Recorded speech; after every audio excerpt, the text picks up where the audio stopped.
It's a good day to brew, baby. What is up, YouTube? It's your boy, Millsy.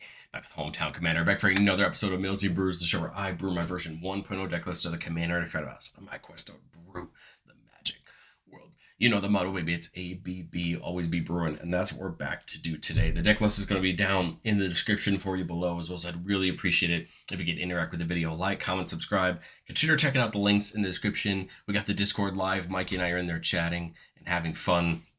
As well as I did put up my official Millsy Brews merch. I would appreciate it if you could check it out. But today, we're going back and taking a look at Mishra claimed by Gix.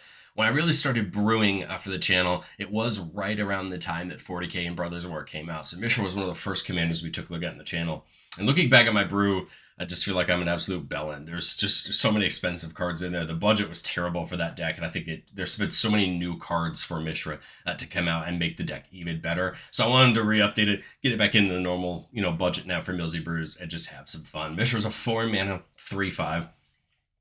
It says whenever you attack, each opponent loses X and we gain X, where X is the number of attacking creatures. Then, if Mishra and a creature named Phyrexian Dragon Engine are attacking and you own both and control them, you can exile them and melt them into Mishra lost to Phyrexia and it enters tapped and attacking. So Mishra, in all reality, is there for its first ability. Whenever you attack, Mishra doesn't even have to attack. Each opponent loses X and you gain X, where X is the number of attacking creatures. That's the ability that we're looking to use. And we're going to try to use that ability as much as possible. Flood the board, get as many creatures in as we can to attack, get them hasty, make tokens. The truth is, we're just trying to have that trigger as much as we can. We could take extra combats in order to make it happen multiple times. And we want to also add other attack matters style effects besides Mishra to help us hit harder. We also have things that can increase the damage we're dealing in combat to make sure once our creatures hit after Mishra's ability goes off, they actually hit. But there's a lot of ways to take advantage of Mishra, and we're just trying to play the field, taking advantage of as much as we can as we work towards getting some fun in combat. But first, let's talk about Mishra's meld, right? Mishra's meld is an option. The truth is that I think I like Mishra's front side a whole lot more than I like his backside. But the truth is that the backside is always an option if we do find Phyrexian Dragon Engine. It's in the deck, and there's no reason not to play it in the deck, right, since it merges with our commander. It's not a bad attacker, a 2/2 double striker that we can unearth back. But they meld together into Mishra. Whenever it enters the battlefield or attacks, we get to pick 3 of the following abilities. Somebody pitches 2, 3 damage to any target, destroy an artifact or planeswalker. Creatures gain menace and trample on turn, which is a really great ability. Creatures you don't own get -1/-1 until end turn, and we make 2 tapped Power Stones. Again, Mishra lost to Phyrexia is a 9/9 that can immediately give all of our creatures menace and trample, making it very difficult to deal with. I'm not saying that it's not a good creature. I'm just saying it's not what we built the deck around, but hey, if you've got both of them out, if you've got plenty of their value sources, and we have some way to turn Mishra's damage into 18 or 27, right, with our effects, maybe we think about melding if we have the opportunity to. But, it's up to you on whether you want to do it or care about it in your deck. But the truth is, this is the section that really matters. Doing things on attack. So the way that the ability is worded that's important is where X is the number of attacking creatures. Now, the interesting thing is in Magic is that attacking as a word means creatures that are attacking someone. That doesn't mean creatures that declared an attack. So if we were able to find any way to make tokens that are tapped and attacking, they're going to count for Mishra's ability. Basically, we're going to put all those triggers on top of Mishra, resolve all of them first, and then Mishra event would have more of a number, right? You can do this through a myriad of ways. Creatures that make tokens when they attack, Myriad itself. There's a lot of different abilities. So as we look through these, that's what we're trying to take advantage of. Delina can actually copy another creature. You roll a dice, and if you hit 1 through 14, you make a copy that's tapped and attacking of it, except it's not legendary and it gets rid of itself into combat. Now, if you copy Mishra, you will not get a second Mishra trigger because it didn't actually declare it. You already declared your attacks. But it would just increase the number for Mishra, and then if you get 15 through 20, you get to do it again. So it still could be very good, to still get the creatures anyway, because it's more creatures in combat, a bigger Mishra trigger, and then, still more potential damage in combat. But the truth is that Delina can be used to copy some very interesting things. General Crete makes us a goblin as long as one or more goblins are attacking. So as long as it or other goblins are attacking, we do have a few of them in the deck to take advantage of this. And then it also has that Impact Tremors ability stapled onto it. Whenever another creature comes in, it deals 1 damage to each opponent. Goblin Rabble Master makes a goblin at the start of each of our combats and forces all of their goblins to attack each combat if able. And then whenever it attacks, it gets a buff for each other goblin that's attacking with it. But the point is to help us pay off some of our other goblins and General Crete. Krenko, Tinstrid Kingpin, another one of our goblins, whenever it attacks, you put a counter on it and make a number of goblin tokens equal to its power. Those aren't attacking those, so those won't factor into Mishra's ability, but it's still nice to have those tokens down for an attack on a subsequent turn. Hanwar Garrison, though, is a 3-mana 2/3 that makes 2 1/1s tapped at attacking when it attacks. So there you go. There's the option to make a couple creatures that are come in tapped at attacking and count for Mishra's ability. Hellrider may not make tokens when it attacks, but it's going to help hurt our opponents a little bit more. Whenever a creature you control attacks, Hellrider deals 1 damage to the player or planeswalker it's attacking. Now, for example, the tokens that come in with Garrison will not get Hellrider's ability because this is an attack trigger. But every creature that declared an attack is going to spread out a damage, meaning that we kind of get Mishra plus damage, right? And that could be really helpful in certain combats. Siege Gang Lieutenant, as long as we control Mishra, makes us 2 goblins at the start of each combat.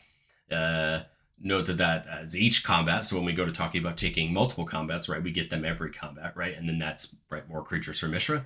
Squee makes a goblin that attacks with it. We can actually play Squee back out of our graveyard if it dies. The Master Multiplied has Myriad, so it's going to make copies of itself attacking each other opponent, and that's going to add more to our Mishra account. The cool thing about the Master Multiplied is it says triggered abilities you control that cause you to sacrifice or exile creature tokens you control do not happen, meaning that Delina, that makes those things, you actually keep those copies. So if you actually Delina a Mishra and you have a Master Multiplied out, you actually in future combats will get to have multiple Mishra triggers, right? And that would be pretty cool. It also says that the legend rule doesn't apply to creature tokens you control. So even if you did stick a Myriad, you'd stick a Blade of Selves or something on a creature that's legendary, you're not going to have to sacrifice them. I think Master Multiplied cares more about just making Myriad copies of itself that also have Myriad, just exponentially getting right more and more creatures that are attacking each turn.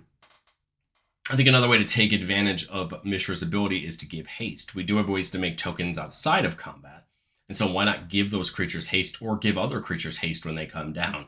Enduring Courage gives all creatures that come in +2/+0 in haste.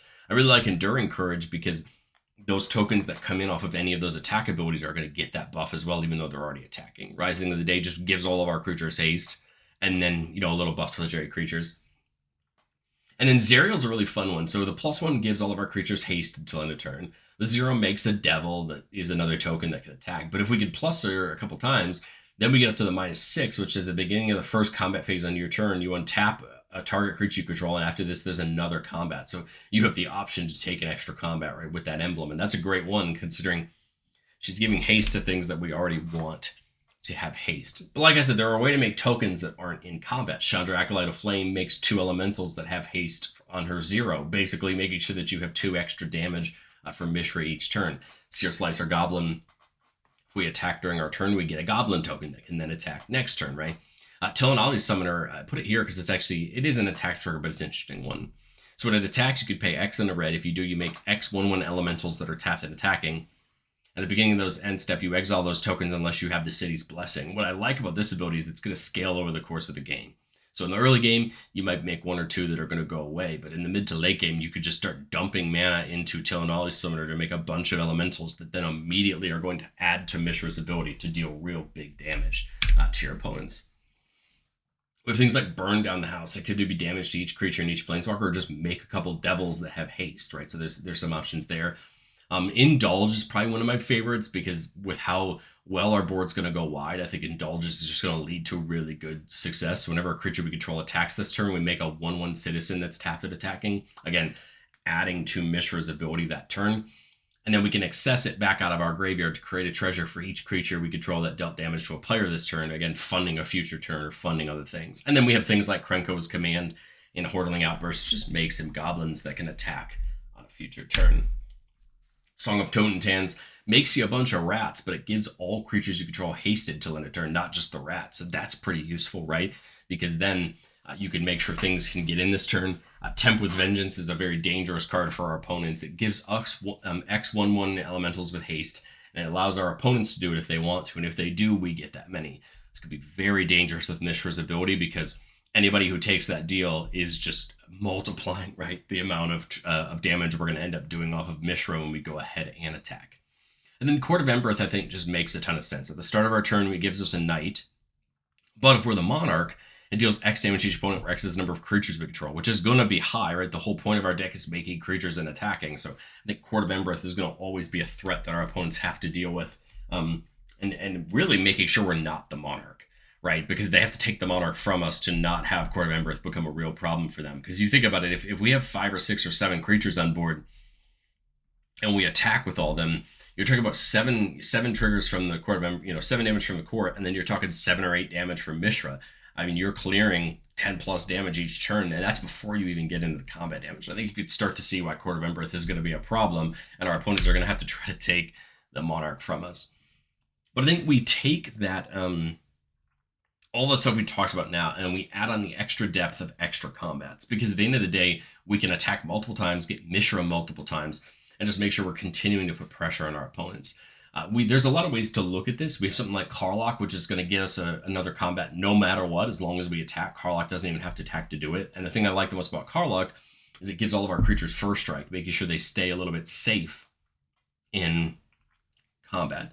Now, the other 2 cards on the screen are both creatures that could give us additional combats, but they're a little bit different. So Portraiser over on the right, I think, works a little bit better for us, because it says whenever it deals damage to a player, we untap each creature we control. Then, after this combat phase, there's an additional one, and Portraiser can attack a player it's already attacked. So Portraiser has the potential to get us 2 extra combats in a turn, as long as it can deal combat damage to a player. Yes, it means it actually has to connect, but the truth is it may be doable.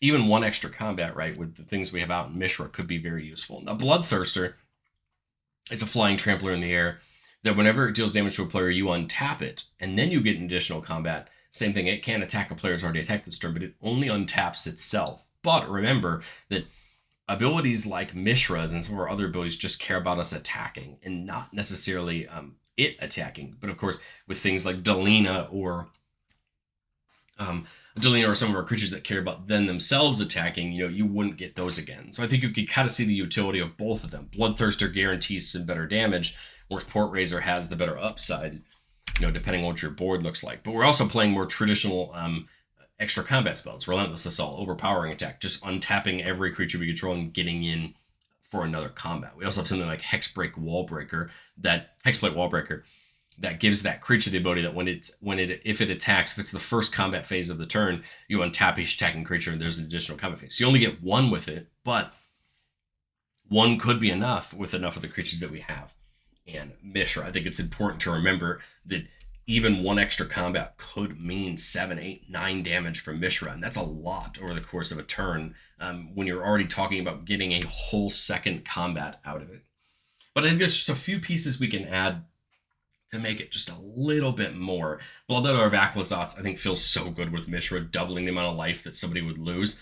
This is brutal, because not only does it double his trigger, but then if you get into combat and deal combat damage, you're doubling the number of damage, right? So Backlazats is just dangerous overall, but it's really dangerous, right, because of Mishra's ability. Great Train Heist is actually a really interesting one, because it gives us either the option for another combat for 4 mana, or for 3 mana, we can give all of our creatures first strike and +1/+0. Or for 2 mana, we could choose an opponent. Whenever one of our creatures hits that opponent this turn, we make a tap treasure. So we can get an extra combat, or we can give some first strike. And first strike is important if we're attacking with a bunch of 3/1s or 3/2s or 2/1s or 3/1s, or you know what I mean. First strike could matter, whether someone wants to chump block, or if someone chump blocked to try to get rid of our tokens, or they tried to chump block to be safe. Now we can Great Train Heist and take some things out with it. Dolmen Gate, I think, is the magical Christmas land of that, just preventing combat damage to be dealt to our attacking creatures, meaning it doesn't matter if they block, because we're just going to do our damage and they can't kill us right in combat to begin with. City on Fire is going to triple all the damage a source we control would deal. Now, remember that City on Fire is not going to triple Mishra, because Mishra is a lose life, not a damage. But what City on Fire will do is everything else in our deck is just going to hurt, right? Triple the damage. May not feel like much when it's 1 or 2 damage, but it's a lot when you get in for 6 or 7 damage, or something like that Bloodthirster, right? So there's a lot of ways you can look at City of Fire to be really useful. Shared Animosity, whenever a creature we control attacks, it gets +1/+0 for each other attacking creature that shares a type with it. Again, we have these goblins and these humans that have lots of other brothers in the deck, meaning they're going to get big as they attack. And we only need 1 or 2 of them to get through, right, to really deal some damage. And then Castle Embrith does have the option for 3 mana to give all of our creatures +1/+0, which again could matter the wider we go, right? It's important to realize that a +1/+0 buff could mean a ton depending on what other pieces you have out, right, and what scenario you're in. But I've said it before on the show, and I'll say it again. No deck's ever complete. Every deck has things you can learn in testing. And for this deck, I think I would look at a lot of different things having to deal with combat. So Gix, right, whenever a creature does damage to one of our opponents, its controller may pay a life if they do draw a card. This will also affect our opponents, but we could draw cards by hitting people, and I think that's an important thing we'd want to take advantage of, especially with Mishra gaining us life. The reason Gix didn't make it in the first realm of the deck is just its cost for the actual card. But I think if you got in there and realized that card draw is a big deal, I think it'd be something that you'd be willing to put in. Grim Hireling, again, holds a physical cost for the card. Whenever one of our creatures hit a player, we make 2 treasures, can make up to 6 treasures in a turn, right? Which is a big deal, right? 6 mana is a lot of mana when it comes to casting things. And then Aggravated Assault over there on the right. There are some Ag Assault combos we could add to the deck. For 5 mana, you could tap all creatures and have an additional combat. It costs 5 to do that. And we do have some things that could potentially net us 5 mana in a turn into combat to help us pay for Aggravated Assault. I didn't, just because I brewed a couple Aggravated Assault decks recently, but I think you could just as easily add things like Sword of Feast and Famine and the Reaver Cleaver and Grim Hireling and these types of abilities that give you treasures on damage, and then work your way into Aggravated Assault. Because the truth of Aggravated Assault is you'll probably end the game very quickly with Mishra's ability and Aggravated Assault to really just take advantage. Well, let's get into our playtest. That's what we do the best here on the show, so let's enjoy it. Keeping a 4-land with Lagomos, which makes a elemental each turn, Krenko and Krenko's command. I kind of like this because it gives us a nice way to get up to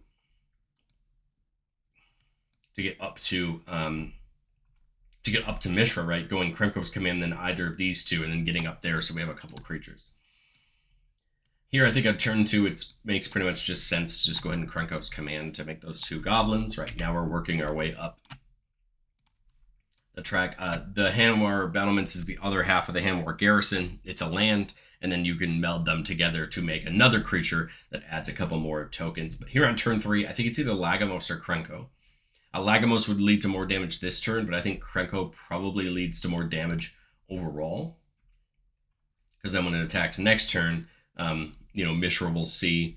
It'd be one less trigger than Lagomos, right? Because although we sacrifice that 2/1, Lagomos plus 8 would be 4 creatures next turn, where this plus the 2 goblins is just going to be 3. But my thought here is that Krenko will start building, right, and getting tokens for itself, which I think is important for future turns. So you play the Mishra, Krenko and the 2 goblins attack, leading to 3 for everybody and 3 for us, and then Krenko makes the 2 goblins. And this is where I think this is important, because now this engine, if left alone, is just going to get, better for us. Chenali Summoner is not a bad draw by any means, especially for a future turn. I kind of like Shared Animosity, especially with these goblins attacking, right? They're all going to get +4.